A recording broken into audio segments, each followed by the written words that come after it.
I want to talk about the functionality of crypto hardware wallets. The first thing that most people buy hardware wallets for is storing crypto. And I get that. Everyone wants to store their crypto.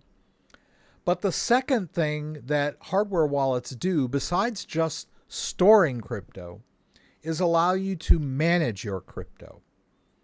And that's a fine distinction.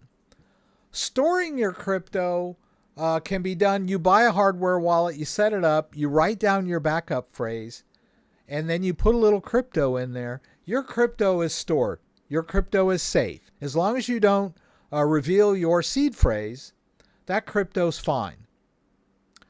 But managing your crypto on a day-to-day basis, or when you need to, I talked about 24/7 in a previous video, and somebody kind of commented glibly and said, oh, I don't need 24/7 access to my crypto.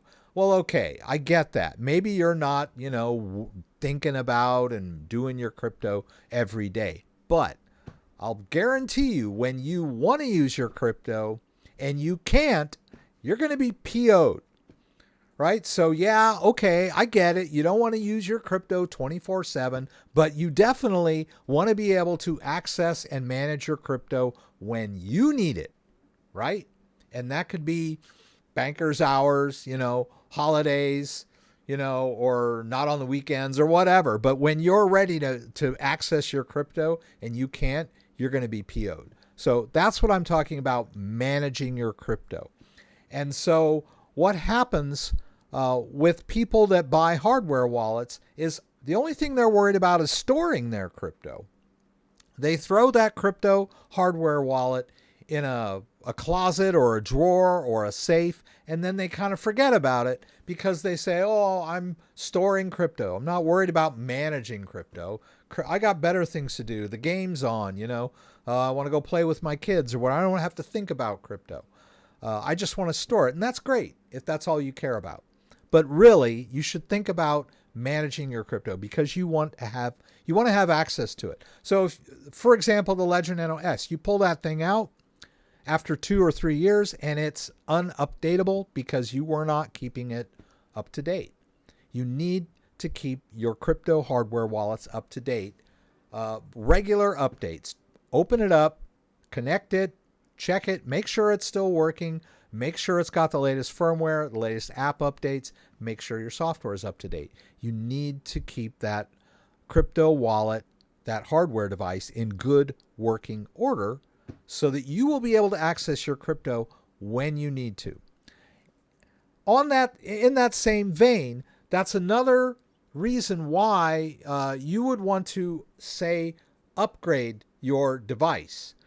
Better devices are coming out. You're not using your old iPhone 7, I hope, right? I used to get a new phone every year. Now I'm a little more frugal about it, and I've had my phone for, a couple of years now. But back then, they were always getting better every year. So I was getting a new phone every year. They had, more memory, better camera, whatever. I wanted a better phone that was easier to use and had more functionality. It's the same with crypto wallets. Now I get a lot of that, I don't care, right? My crypto's on there, that's all I care about. I don't care about whether the interface is better, right? My Ledger Nano S works just fine. Well, okay, that's great. But when you need it and it doesn't work, you're going to be mad. So let's go into this little story. I know, Rex, yeah. Where are we here? All right, so here's the scenario, and I want to comment on this, and I don't want to bag on anybody, right? Ledger Nano S no longer supported. How do I move forward? Well, first of all, the Ledger Nano S is still supported. Yeah, the Ledger Nano S is still supported, right? There is a latest version of their firmware out. And I don't know how long it's been since it's been updated, but it's still supported, right? What happened to this gentleman was he waited too long, and now he's too far behind on his firmware updates, and he can no longer update his firmware. So let me, read it out for you. I found out that my Ledger Nano S is no longer supported by Ledger as its version is too old and cannot be updated. Very frustrated and disappointed with them. All they offered as a solution is a 30% discount on a new one. However, I would like understand how I can recover my coins safely, still have the seed, good, has a seed phrase. Always also considering switching to Trezor as Ledger left a sour taste in my mouth. My concern is how would I be able to recover my coins with my Ledger seed since I can't use my Ledger device. My plan was to open a new seed with Trezor and transfer from my old address to my new one, but I can't access my old address with the wallet being unusable. Thank you. All right. So, like I said, a crypto hardware wallet needs to be updatable. There are some people out there that brag about, oh, well, I like this hardware wallet because the firmware is non-upgradable, right? No one can touch it. No one can hack it. It's unupgradable. It's static. Well, that's not a good thing, right? Because a static firmware or a static hardware wallet might have a vulnerability, and once it's been discovered and exploited, it can't be updated, right? Because it's static, right? You want a wallet that can be upgraded, and that's what the Ledger device is.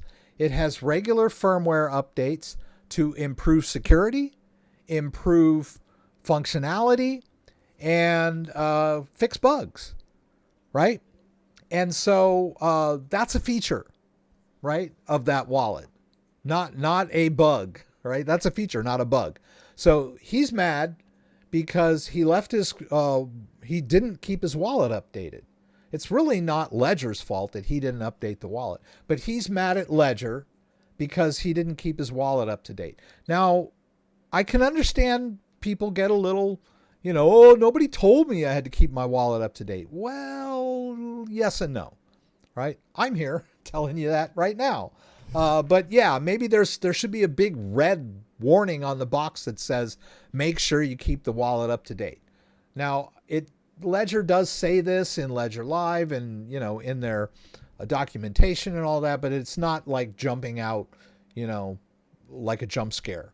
But yes, you need to keep the device up to date. If you don't, then you could get too far behind and you won't be able to update your device.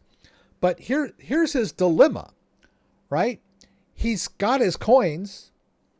His crypto is stored, but he can't manage it, right? My suggestion would be for him to just buy a brand new device. If he wants to save money, he could buy a Ledger Nano S Plus, Ledger Nano S Plus, which is basically the same device that he bought before. Pretty much the same price, $79 on special now for Black Friday. And just restore with his seed phrase to that. And boom, he's back in business.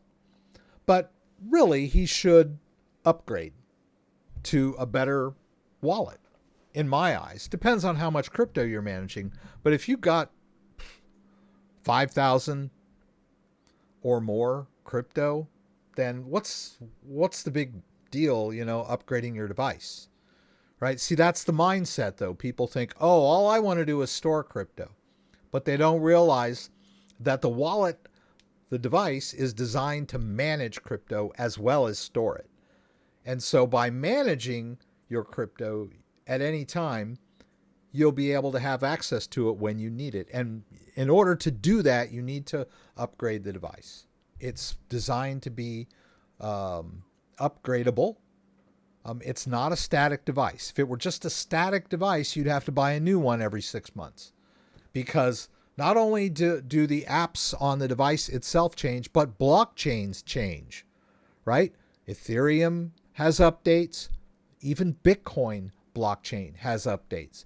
So whenever the developers of a crypto make updates on the blockchain, introduce new functionality, new staking, like Ethereum went from proof of work to proof of stake. And so your hardware device has to accommodate that. So a static hardware device is not going to do that. So that's why you need. And so, there's a lot of discussion in this about, he's mad at Ledger because he didn't update it. A couple of people are letting him know that he could just get a new device and restore with his seed, but he's mad at Ledger, so he wants to do with a Trezor. Now, he could use his 24-word seed phrase from his Ledger device on his Trezor. That is doable, but I don't recommend that because there's a thing called the derivation path that different hardware wallet companies have different derivation paths on a master private key. And I'll just give you basically what it means is it may not see all the crypto you had stored on the ledger when you pull it into the Trezor. If all he had was Bitcoin and Ethereum, he's probably okay. But if he had more than one Ethereum account in his Ledger Live, Trezor Suite will only see one of those accounts. So he'd have to use MetaMask to access all of the Ethereum accounts he may have created on his Ledger device. So not a great idea. The best thing he can do is just buy another Ledger and update his firmware. Now there are, I think Ledger, somebody from Ledger said, hey, you can downgrade your Ledger Live to an earlier version and use that earlier version of Ledger Live to update your firmware. And then after you've done that, you can download the latest version of Ledger Live. That's a solution for the guy. I think that would allow him to update his Ledger Nano S and gain access to the crypto, and then maybe transfer it to his Trezor if he decides he wants to do Trezor. But realistically, the most straightforward solution would be to just buy a Ledger Nano S Plus, same price point as his original Ledger Nano S, and a seamless integration when he uses his seed phrase to restore. Right? He'll just be able to plug it right back in to his existing Ledger Live and start managing his crypto again. So I hope you enjoyed the video. I hope you understand now the difference between simply storing your crypto and managing your crypto. Your hardware wallet should do both. And if you want to manage your crypto on a day-to-day basis or have access to it when you need it, then you need to maintain your device. Your device is not static. Your device needs and requires updates, and you're better off for it. So if you have any questions about anything I said, please throw them up in the comments and I'll do my best to get them answered.